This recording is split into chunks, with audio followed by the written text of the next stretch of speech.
Please stay tuned till the end of this video for a very short but very special message about Scleroderma Awareness Month. Hi, I'm Brian, or Fat Dad from Fat Dad's Woodshop.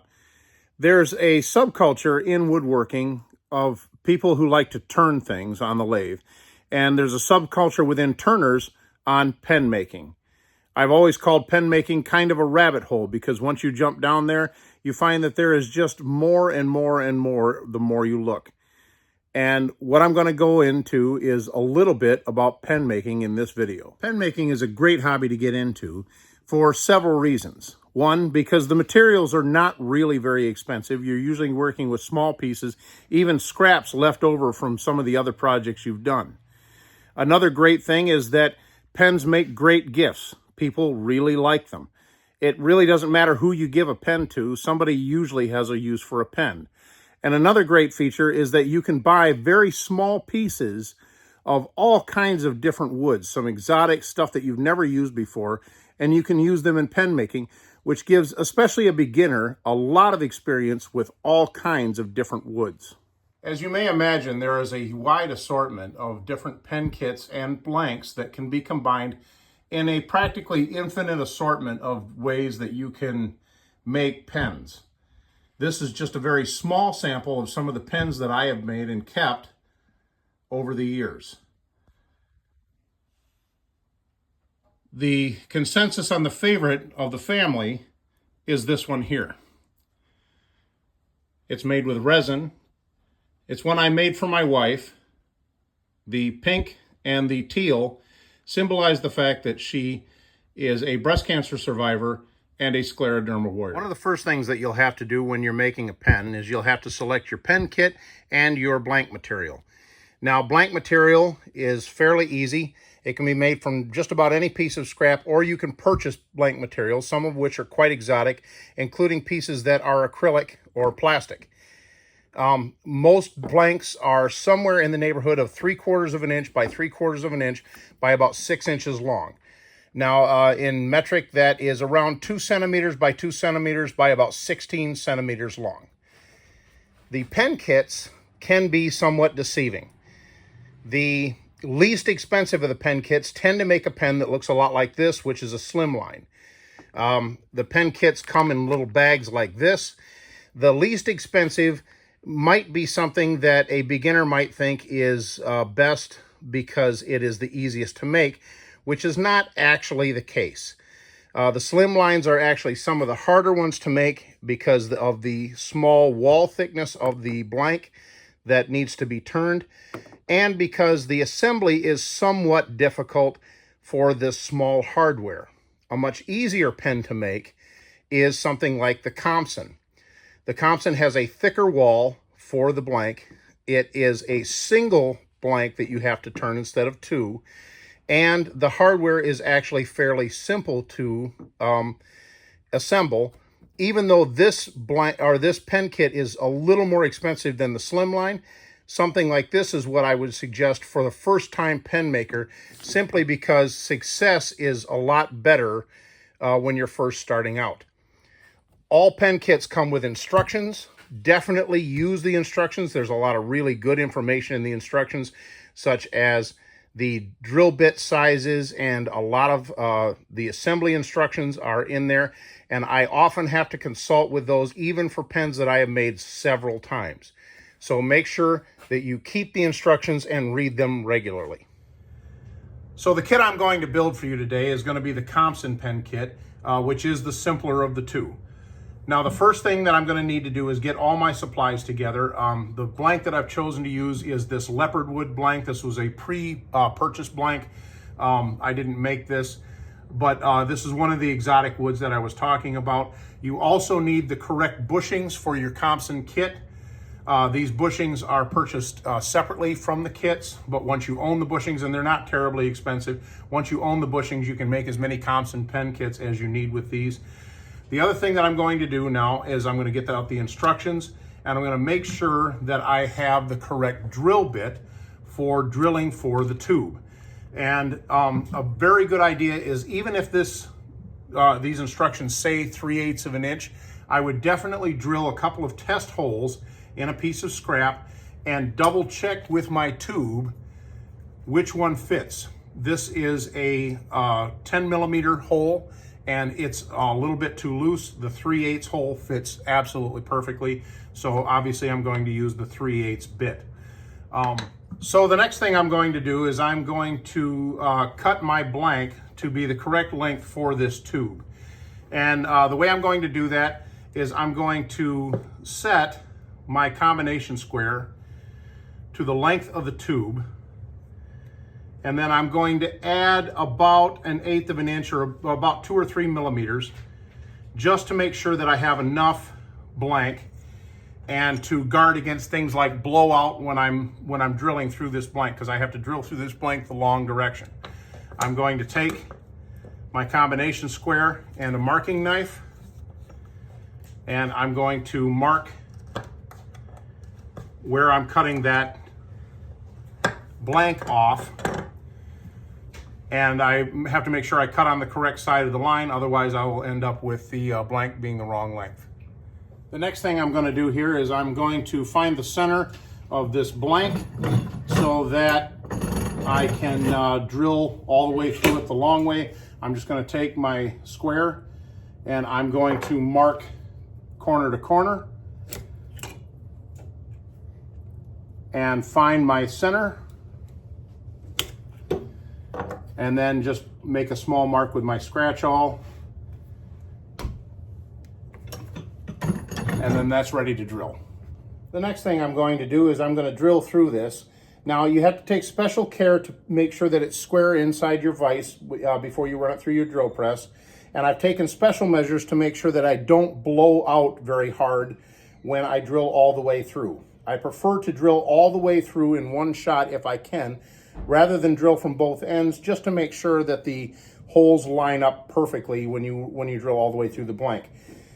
I put some masking tape on the downside end, and I've got a small block that I'm going to drill directly into, and then I'm going to put this in my vise, and I'm going to use my square to make sure that that's good and lined up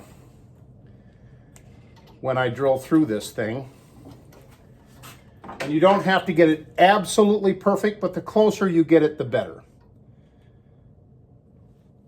And then I'm just going to make sure that my brad point bit, which you always want to use a brad point for these because they're way more accurate.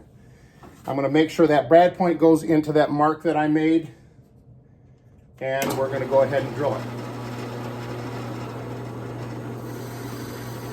Now, as you can see, I've gone all the way through in one straight shot, and I got a tiny little blowout, but not too bad.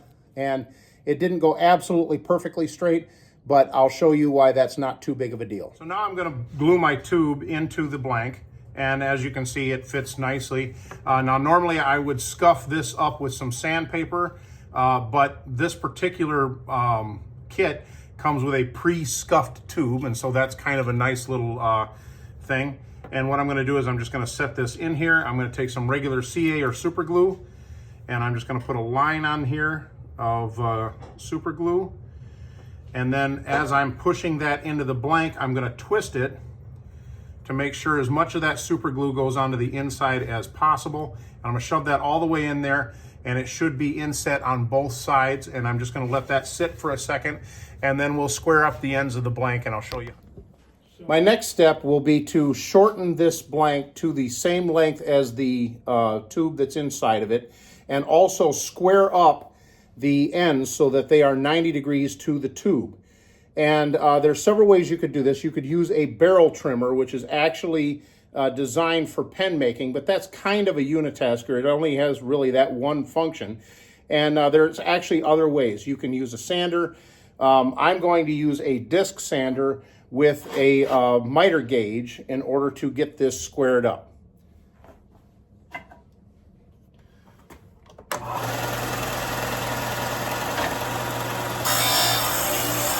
So now I've got this trimmed to length, and you want to make sure that you don't over trim your ends, because you don't want this tube to get any shorter if you can help it. And the best way to know whether you've got your ends square or not is to take your bushings and slide them into the tube, And if you look carefully at the edge of the bushing, it should contact the blank all the way around, and you shouldn't see any gaps. If there's no visible gaps, then you're good to go. Now I've mounted my blank in this mandrel on the lathe. The mandrel is just a rod that runs right through the bushings and goes in between the head and the tailstock. Now this is a non-adjustable mandrel, and I'm not going to actually use this one because you have to put spacers in between, and the whole thing is held by a knurled brass nut on the end, which tensions this all together, and it keeps it together while it's spinning. And this works. I've made lots of pens with this mandrel, but I actually have a better mandrel that I'm going to use for this pen. And this is the mandrel that I will be using.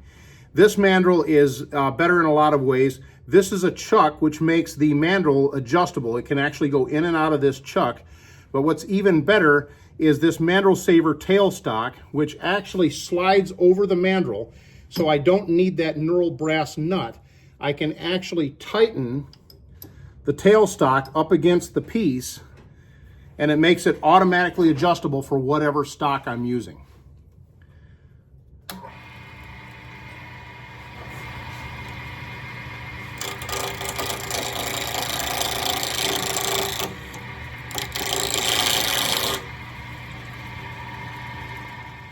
So now that I've turned this down to a cylinder, it's really up to the artistic version of this. The two things that I have to do is I have to turn these down until they're the same diameter as the bushings. But anywhere in between the bushings, I can pretty much do whatever I want. Although this particular shape, I'm going to keep fairly simple and make it mostly ovoid. And I'm going to use a smoothing tool to get it right down to the bushing and smooth out any tool marks in here.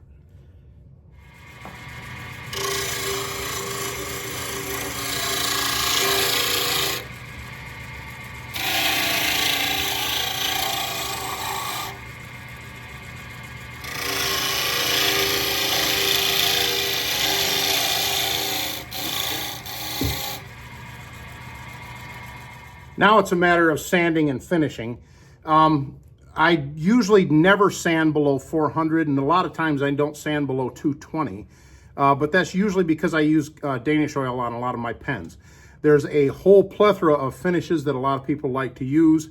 One of the most popular is CA glue as an actual finish, but something to keep in mind is you absolutely need to get some Teflon bushings to hold this in place before you start applying CA glue. Otherwise, you will glue your blank to your bushings.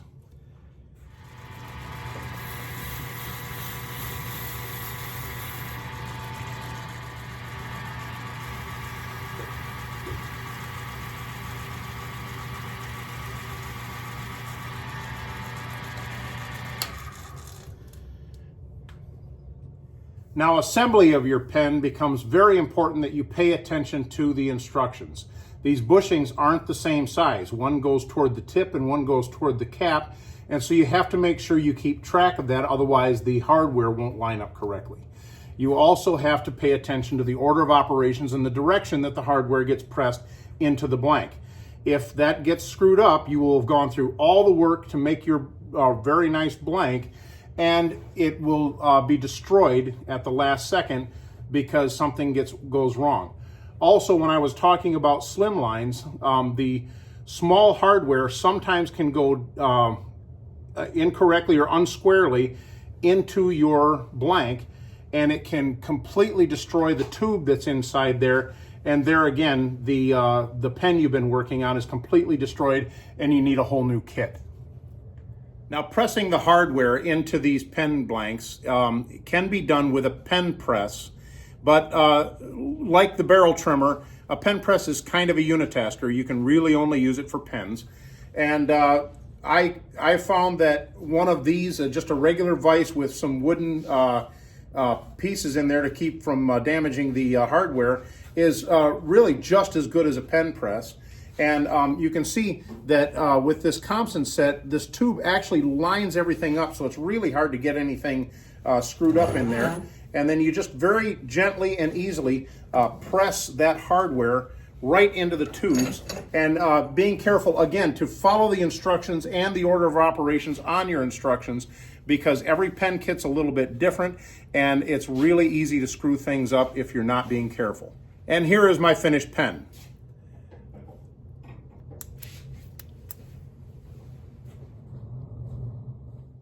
Hi, I'm Tracy. We're nearing the end of June, which is Scleroderma Awareness Month. I'd be very grateful if you would read up on scleroderma and its effects on hundreds of thousands of people. If you can, please donate to scleroderma research in the hopes that better treatments can be found and maybe someday a cure.